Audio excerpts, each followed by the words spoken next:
ابل ورځ یو شاګرد راغی، زما د تخصص طالب دی، ما ته وایي په لاره باندې ما د یو سړي سره وابي سره بحث وکړو. ما ورته بحث دی په څه خبره وکړو؟ د ما ته وایي تفصیلی بحث مې وشو. وایي ما د وابي نه یو تپوس وکړو. ما ورته وایي چې زه به ستا الو منم.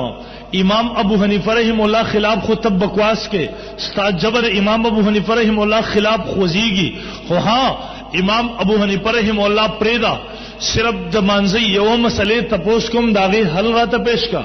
ما ورته د سم مسلې تپوس تاو کو ول ما ورته ویل چې په مانځ کې یو سړی ولاړل یا ته په مانځ کې ولاړې، دا موبایل فون د هر سړی سره په جب کې ور سره دی، موبایل کلاو پاتې شوی دی، په مانځ کې رینګ راغی، په مانځ کې کال راغی، په مانځ کې زنګ راغی.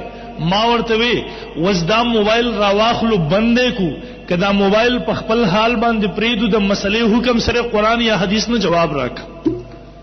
نبی علیہ السلام زمانه کې موبایل وو، قران کېشته، احادیثو کېشته. ما ته وی ډیر ته خاموش شو. ما ورته کستانه ته بوس کړه و چې د امام ابو حنیفه رحم الله زمانه کې موبایل نه وو، نو به تابه جواب د کمزې نه ورکو. د مالو واپس جواب راکې د خپل شاګرد. ما ته وی ټیک ده، د امام ابو حنیفه رحم الله زمانه کې موبایل نه وو، خو امام ابو حنیفه رحم الله مجتهد دی، د مجتهد کار دی در قران او سنت نه هغه اصول راوستري چې د هغه اصول پرانا کې د قیامت پورې زموږ تمام مسائل حل کیږي. ما ورته د موبایل مسله د کم اصل سره تعلق ساتي، د خاموش شو. ما ورته ها فقهاو دام لیکلی دا. ما ته وی کمزې کې لیکل. ما ورته فقهاو امام اعظم ابو حنیفه رحم الله اصول فقه کې د امام ابو حنیفه رحم الله په فقه حنفی کې د دې خبرې ثبوت شته، دا خبره موجود ده. امام صاحب رحم الله فرمایي یو عملی قلیل دی، یو عملی کثیر دی. یو عملی قلیل دی، دویم عملی کثیر دی. عملی قلیل ویل کېږي لږ عمل ته، معمولی عمل ته، معمولی کار ته. عملی کثیر ویل کېږي زیات کار ته، ډیر کار ته. عملی قلیل دی، دویم عملی کثیر دی. امام اعظم ابو حنیفه رحم الله فرمایي په مانځه کې عملی قلیل کول په دې سره مونږ نه ماتيږي، په مانځه کې عملی کثیر کول په دې سره مونږ پاسیدیږي. عملی قلیل او عملی کثیر څه ته وایي؟ امام صاحب رحم الله فرمایي یو کار دسه دی چې پاږي کې د انسان دواړه لاس مشغوله کیږي، دیته ویل کېږي عملی کثیر. په یو کار کې د انسان یو لاس مصروف کیږي، دیته ویل کېږي عملی قلیل.